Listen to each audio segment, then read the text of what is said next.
तो आज फिर से क्लास 10 फिजिक्स का वीवीआई सब्जेक्टिव जो लॉन्ग क्वेश्चन आप लोगों के बिहार बोर्ड मैट्रिक परीक्षा में पूछ रहा है और 2025 के बिहार बोर्ड मैट्रिक परीक्षा में पूछने वाला है, वो आज हम लोग पढ़ने वाले हैं। तो आप लोग इस वीडियो को अंत तक देखें।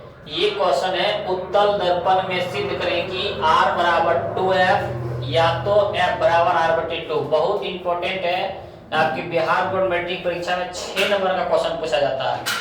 आपके फिजिक्स में 6 नंबर का पूछा जाता है। तो क्वेश्चन बोला उत्तल दर्पण।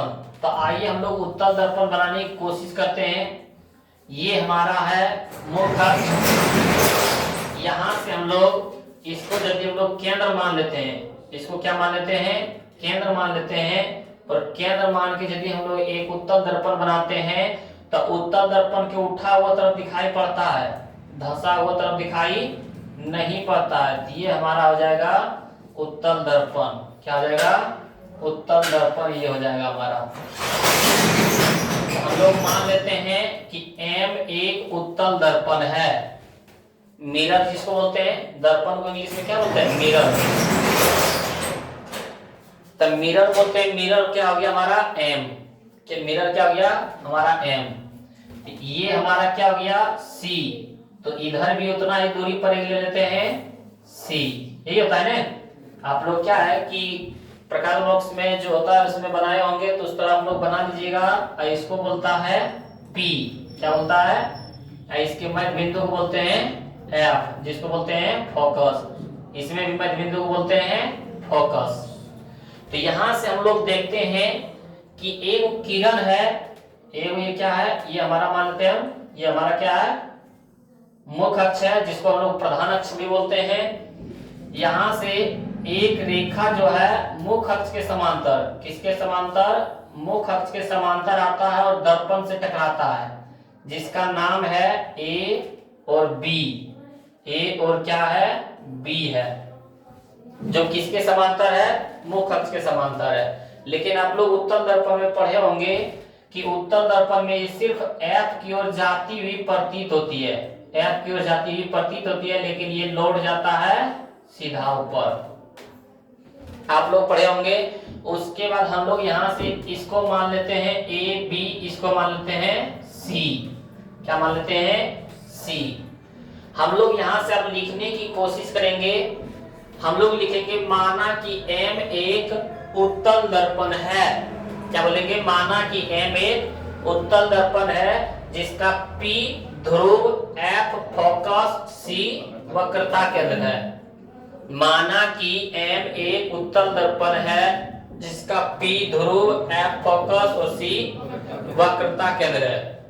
AB रेखा मुख्य अक्ष के समांतर जाने वाली किरण दर्पण से परावर्तित होकर बिंदु C की ओर जाती है, लेकिन F की ओर जाती हुई प्रतीत होती है।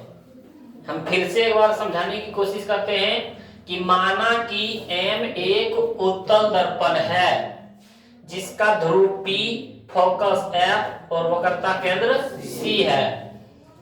AB रेखा मुख्य अक्ष के समांतर जाने वाली किरण दर्पण से परावर्तित होकर बिंदु C की ओर जाती है, लेकिन F की ओर जाती हुई प्रतीत होती है।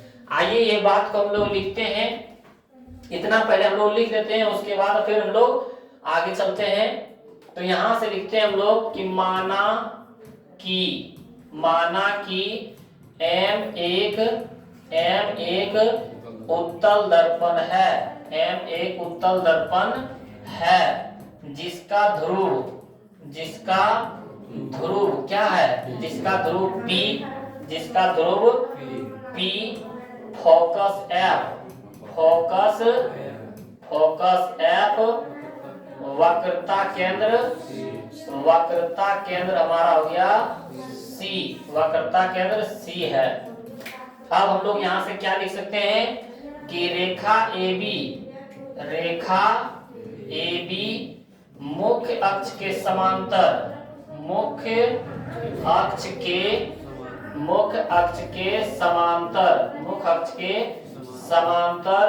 जाने वाली किरण जाने वाली किरण दर्पण से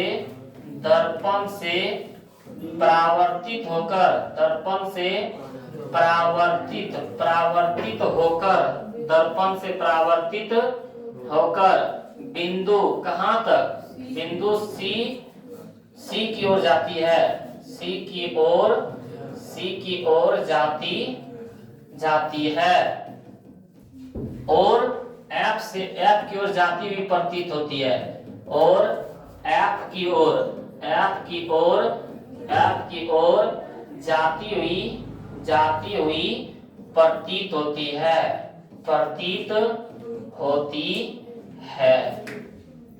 इतना हम लोग लिख सकते हैं। उसके बाद हम लोग फिर बनावट में किसमें लिखेंगे, बनावट में यहाँ लिखेंगे, बनावट में कि बनावट इसमें हम लोग क्या किए हैं। तो हम लोग बनावट में बोल सकते हैं कि बी और सी को मिला दिए। यहां से हम लोग क्या बोल सकते हैं कि बी और सी को मिला दिए। ये हमारा सी बिंदु था, तो हम लोग क्या करेंगे, बी और सी को मिला दिए, बी और सी को क्या किए, मिला दिए और डी तक एक रेखा खींचे। बनावट में क्या लिखेंगे, बी और सी को मिलाते हुए, क्या लिखेंगे हम लोग यहाँ से कि बी और सी को मिलाते हुए, बी और सी को मिलाते हुए, बी और सी को मिलाते हुए कहां तक, डी तक एक रेखा खींचें, डी तक एक रेखा खींचें।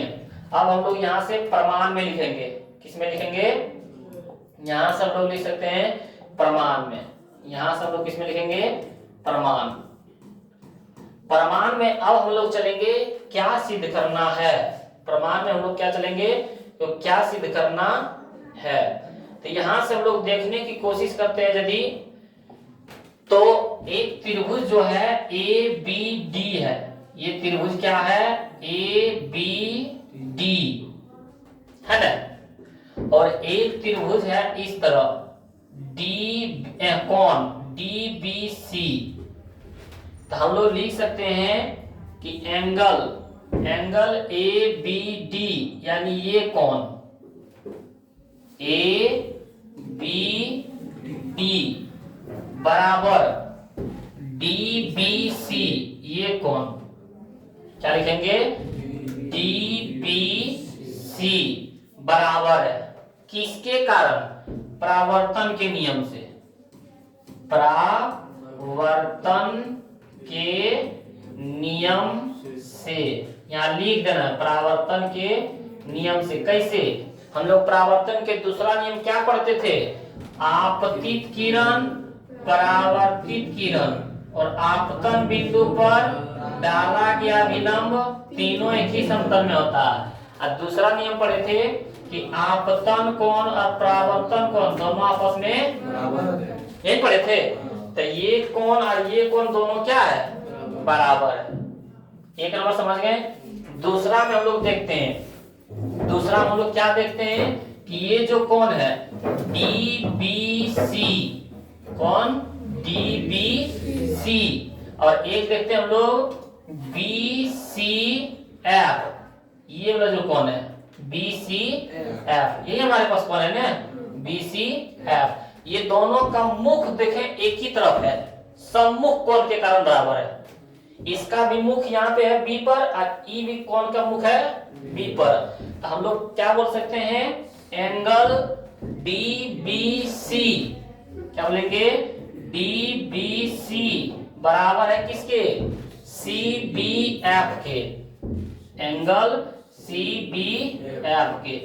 किसके, कौन नियम से, तो सम्मुख कोण के नियम से। दोनों का मुख क्या है, एक ही जगह है। तो हम लोग यहां से लिख सकते हैं सम्मुख कोण के नियम से, सम्मुख कोण के नियम से, सम्मुख कोण के नियम से। उसके बाद फिर हम लोग यहां से बोल सकते हैं, एक देखते हैं ए बी डी, ये एंगल हुआ। एक देखते हैं एफ सी बी, दोनों एक ही जैसा ना है ना। ये संगत हम लोग बोलते हैं ना कि आप ही के जैसे एक शकल मिल रहा था, तो शकल मिलता टू कॉपी थोड़ी मिलता, थोड़ा बहुत मिलता है। तो उसी तरह देखते हैं ए बी डी, ये इस तरह है ना, ये भी देखें इस तरह है ना, ये भी इस तरह है। यानी ये कोना और ये कोना दोनों क्या है, बराबर है। किस नियम से, संगत कोण के नियम से। संगत कोण के नियम से बोल सकते हैं A B D, angle A B D बराबर में F C B, F C B. ये किसके नियम से है, संगत कोण के नियम से। संगत कोण के नियम से, संगत कोण के नियम से ये क्या है, बराबर है। संगत कोण के नियम से क्या है, बराबर। अब हम लोग यहां से देखते हैं ए बी डी और ए बी डी ये दोनों बराबर, D B C D B C ये दोनों बराबर। तो जब दो को बराबर तब तीसरा भी बराबर होता है। जब दो को बराबर हो जाता है क्या बोलते हैं, समद्विबाहु त्रिभुज है। जब दो को बराबर हो जाता है क्या बोलते हैं, समद्विबाहु त्रिभुज है, यही हम लोग बोलते हैं। तो हम लोग बोल सकते हैं ए बी डी बराबर डी बी सी बराबर। तो हम कह सकते हैं कि सी बी एफ और बी सी एफ ये भी दोनों बराबर है, हम कह सकते हैं। तो यहां से हम लोग लिख सकते हैं कि एंगल सी बी एफ बराबर में एंगल एफ सी बी बोले या तो बी सी एफ बोले, दोनों कोई दिक्कत नहीं। तो यहाँ बोल सकते हैं बी सी एफ क्या है, बराबर है, क्या है। तो हम लिख सकते हैं एंगल बी सी एफ समद्विबाहु त्रिभुज है, समद्विबाहु त्रिभुज है, समद्विबाहु त्रिभुज है। तो समद्विबाहु त्रिभुज है, तो यहां से कह सकते हैं बी एफ लास्ट प्लस जो है बराबर में सी एफ, बी एफ बराबर में सी एफ, बी एफ बराबर में सी एफ। यहाँ तक कोई दिक्कत, यहाँ तक सर कोई दिक्कत नहीं। फिर से हम एक बार समझाने की कोशिश करते हैं। यहाँ तक हमारे पास क्वेश्चन है, हम लोग देखते हैं कि उत्तल दर्पण में सिद्ध करें कि R बराबर 2F। हम लोग लिखेंगे माना कि M बोलते हैं मिरर, मिरर यानी दर्पण। माना कि M एक उत्तल दर्पण है जिसका ध्रुव P, फोकस F और वक्रता केंद्र C है, और एक रेखा AB मुख अक्ष के समांतर, इसी को बोलते हैं मुख अक्ष या प्रधान अक्ष। तो एक रेखा मुख अक्ष के समांतर, AB रेखा मुख अक्ष के समांतर दर्पण से परावर्तन के बाद कहां चला जाता है, बिंदु C की ओर, लेकिन जाती हुई प्रतीत कहां होता है, F की ओर। ये हम लोग यहाँ तक लिखते हैं। माना कि M एक उत्तल दर्पण है जिसका ध्रुव P, फोकस F, वक्रता केंद्र C है। रेखा AB मुख अक्ष के समांतर जाने वाली किरण दर्पण से परावर्तित होकर बिंदु C की ओर जाती है और F से जाती हुई प्रतीत होती है। बनावट में हम क्या लिख दिए कि B और C को मिलाते हुए D तक एक रेखा खींचे, B और C को मिलाते हुए D तक एक। अब हम लोग प्रमाण में चले थे कि ABD कोण और DBC परावर्तन कोण के नियम से बराबर है। हम लोग बोलते थे आपतन कोण और परावर्तन कोण दोनों आपस में बराबर होता है, और DBC और CBF ये सम्मुख कोण के कारण, दोनों का मुख बिंदु B पर है, तो सम्मुख कोण के कारण क्या है, बराबर है। और तीसरा पढ़े थे ABD और FCB ये दोनों संगत कोण के नियम से बराबर है। यदि यहां तक आप लोग समझ गए तो हम लोग क्या जानते हैं, P से लेके F तक क्या बोलते हैं, छोटी f, क्या बोलते हैं, फोकस दूरी बोलते हैं। अब P से लेके C तक क्या बोलते हैं, बड़ी r बोलते हैं, जिसको हम लोग बोलते हैं वक्रता त्रिज्या। तो यदि हम लोग रेखा AB को मुख अक्ष के बहुत निकट ला दें, ये जो AB रेखा है ये मुख अक्ष के बहुत निकट हो, ये मुख अक्ष की क्या हो, मुख अक्ष के बहुत निकट हो, तो जितना PF के बीच की दूरी, तब B भी यही आ जाएगा ना, ये रेखा नीचे आ जाएगा, तो ये B बिंदु कहाँ आ जाएगा, P पर। तो जितना PC के बीच की दूरी है उतना ही BF के बीच की दूरी होगा कि नहीं, होगा कि नहीं, जितना, क्योंकि ये रेखा नीचे आ जाएगा तब B किसके आ जाएगा, P पर। तो जितना P से F के बीच की दूरी है उतना ही B से F के बीच की दूरी। तो यहां से हम लोग लिखने की कोशिश यदि करेंगे तो हम लोग क्या लिखेंगे, हम लोग यहां से लिख सकते हैं कि जितना यदि AB रेखा किसके निकट हो, AB रेखा यदि मुख अक्ष के निकट हो, किसके निकट हो, AB रेखा मुख अक्ष के निकट हो, तो लिखेंगे यदि AB रेखा मुख्य अक्ष के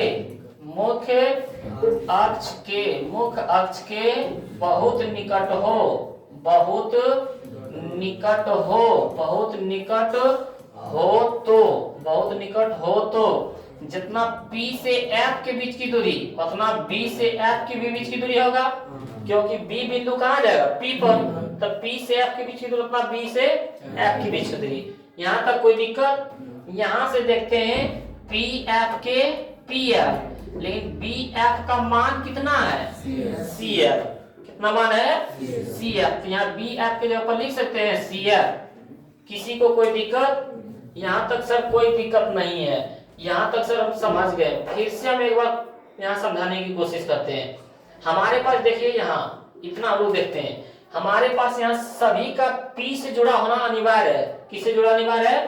तो ये P से जुड़ा हुआ है, लेकिन इसमें P है, ये हमारे पास क्या है, CF है। क्या है, CF कहाँ से कहाँ है सर, यहाँ से यहाँ है, CF यहाँ से यहाँ है, और सर ये P से नहीं जुड़ा हुआ है। तो यदि हम लोग CF का मान निकालना चाहते हैं तो हम PC में PF को घटा दें तो इतने में बचेगा।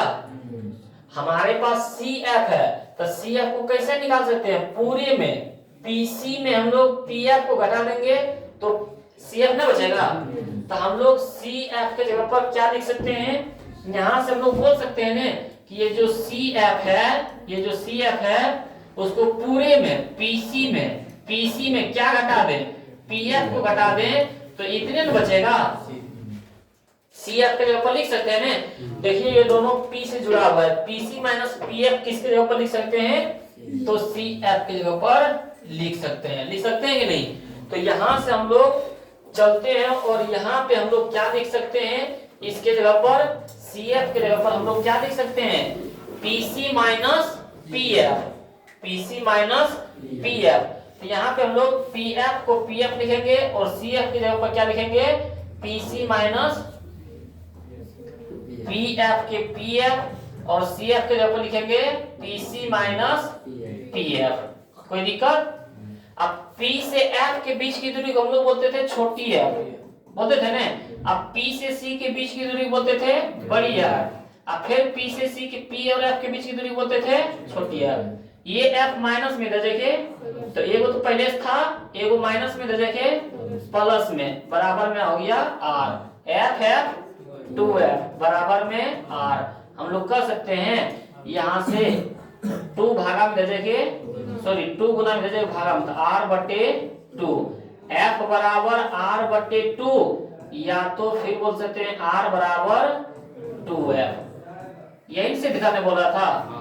तो R बराबर 2F या F बराबर R बटे 2 हमारा क्या हो गया, प्रूव्ड हो गया। यही यदि आप लोग सिद्ध कर देते हैं तो फिजिक्स में आपको 6 नंबर का अंक प्राप्त होता है। कितने में प्राप्त होता है, 6 नंबर का। तो यदि आप लोग इसको समझ गए होंगे तो अपने दोस्तों के पास भी एक बार शेयर करें। मिलते हैं फिर अगले क्वेश्चन लेकर आते हैं।